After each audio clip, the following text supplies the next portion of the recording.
యాదాద్రి భువనగిరి జిల్లాలో దారుణమైన ఘటన అని చెప్పవచ్చు. వివాహేతర సంబంధానికి అడ్డుగా ఉన్నారని భర్తనే అత్యంత దారుణంగా కూడా కిరాతకంగా చంపి ఘటన వెలుగులోకి వచ్చిందని చెప్పవచ్చు. ప్రస్తుతం మనం ఆ స్వామి నివాసంలో ఉన్నాం. స్వామి నివాసం వద్ద చూసినట్లయితే ఆ పిల్లలు కూడా తల్లి అదేవిధంగా కన్నీరు మున్నీరు అవుతున్నటువంటి పరిస్థితి అయితే కనిపిస్తుందని చెప్పవచ్చు. ముందుగా ఏదైతే ఆ కారుతో ఆ ఢీకొట్టి యాక్సిడెంట్ గా అనుకున్నారు, రోడ్డు ప్రమాదంగా అనుకున్నారు. కానీ కుటుంబ సభ్యులకు అనుమానం వచ్చి మళ్లీ పోలీసులకు ఫిర్యాదు చేయగా పోలీసుల విచారణలో ఈ విషయం వెలుగులోకి వచ్చింది.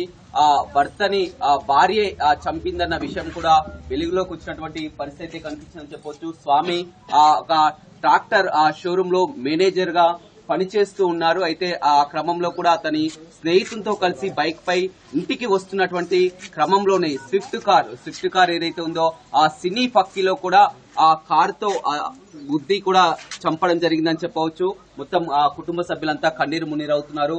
స్వామి బాబాయ్ కొడుకు ఆ సోదరుడు ఉన్నారు, స్వామి సోదరుడు. అసలు ఏంటి ఈ విషయం? ఇది యాక్సిడెంట్ తర్వాత ఈ విధంగా జరిగిందని మీకు ఎప్పుడు అనుమానం వచ్చింది? ఎలా జరిగింది సార్? మాకేమైందంటే ఫస్ట్ ఆఫ్ ఆల్ మేము ఇక్కడ నుంచి స్థానిక హైదరాబాద్లో బతుకుతాం మేము.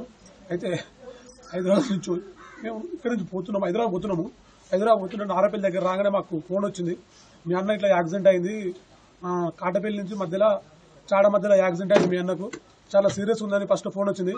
అయితే ఆయన ఎక్కడి నుంచి వస్తున్నారో తెలియదు ఫస్ట్. అయితే ఆ రోజు సాయంత్రం ఇక్కడ నుంచి భువనగిరికి బయలుదేరినని తెలిసింది. భువనగిరి నుంచి వస్తుంటే రిటర్న్ లో చాడ కాటపల్లి మధ్యలో కొంచెం జంగల్ ప్రదేశం ఉంటుంది అక్కడ.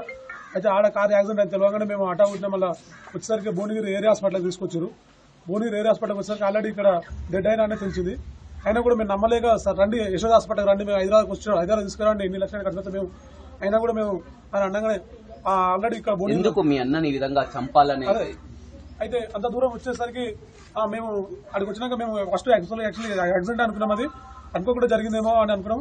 అయితే మేము స్పాట్కి వెళ్ళి చూసినాక అక్కడ జరిగిన సిచ్యువేషన్ ఎట్లుందంటే కారు గుద్దినాక ఇక్కడ నుంచి దగ్గర 100 మీటర్స్ బండి ఇక్కడ పడిపోయింది, కారు అక్కడికి వెళ్ళిపోయింది. అక్కడ ఉన్న పెన్షన్ కడీలు కూడా కింద పడ్డాయి, కడీలు ఇరిగిపోయినాయి. అవి ఇరిగిపోయిందని చూస్తే మాకు ఎందుకో డౌట్ వచ్చింది, ఇది స్థానికంగా అసలు యాక్చువల్గా హత్య అంటే అనుకోకుండా జరిగిందా లేకుంటే ఏమైనా జరిగిందా అనే కోణంలో మేము సీఐ గారికి యాదాద్రి భువనగిరి గుట్ట సీఐ గారికి మేము రిక్వెస్ట్ తోటి దాన్ని రంగంలోకి దిగి అటు చూసినాక తర్వాత ఆ కారు డ్రైవరు ఎవరైతే ఉన్నారో ఆ పిల్లలు ఆయన పేరు సాయికుమార్, అయితే ఆయన లొకేషన్ కొంతలేని సమాధానం చెప్తుండే. ఆయన మేము అడిగిన పట్టుకొని అడిగితే ఆయన కొంతలేని సమాధానం చెప్పడంతో మాకు ఇంకా బలమైన అనుమానం వచ్చింది. ఆయన తీసుకోవడం కారు రెండుకి భువనగిరిలో తీసుకుంటూ ఆయన ఊరు అక్కడ పల్లెపాటి సైడ్ అంటే దేనికి రీజన్ ఏంటి, ఎందుకు చంపాల్సినటువంటి ఆలోచన, ఎందుకు చంపిందని అది మాకు కూడా తెలియదు సార్. ఎందుకు చంపింది అనేది మాకు కూడా తెలియదు. ఫస్ట్ ఆఫ్ ఆల్ దాన్ని చంపిందా ఆమె ఎప్పుడైతే తెలిసిందో మేమే షాక్ అయినాము. అసలు ఆమె మంచిగా మాతో నుంచి కూడా చనిపోయిన మాతో ఏడ్చుకుంటా కూడా ఉండేదాన్ని కూడా మేము అసలు నమ్మలేకపోయినాము ఆమె చంపిందంటే కూడా. అసలు ఆడికి పోలీసులు వచ్చి పట్టుకపోయినాక మాకు అక్కడి నుంచి మేము ఉన్నప్పుడు తెలిసింది ఆమెనే మొత్తం సూత్రధారి పాత్రధారి. ఆమె తెలిసినాక కూడా మేము షాక్ అయినాం. ఫస్ట్ ఆఫ్ ఆల్ ఆమె ఎందుకు చంపిందని కూడా మాకు తెలియదు.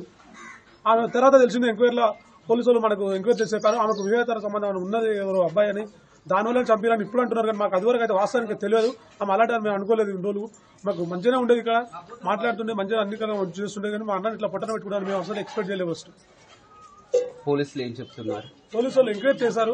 ఎంక్వైరీ చేసినాక మేము నిన్న సారు ఏసీపీ గారు ఆధ్వర్యంలో జరిగితే కూడా మేము మాకు అనుమానం అప్పుడు వాళ్ళు చెప్పిన దాన్ని బట్టి మేము కూడా షాక్ అయినాం. అసలు మాకు అనుమానం వచ్చింది అంటే జరిగిన దాన్ని బట్టి జరిగింది యాక్సిడెంటా కాదని మాత్రమే అనుకున్నాం. కానీ మా ఇంట్లో వస్తువు మా వాళ్ళే మమ్మల్ని చంపుతారని మేము ఎక్స్పెక్ట్ చేయలేదు. ఫస్ట్ ఆఫ్ ఆల్ అది ఎవరెవరు ఉన్నారంటే కార్లో తర్వాత తెలిసింది అన్న వాళ్ళ బామ్మడిది మహేష్ ఉన్నాడు.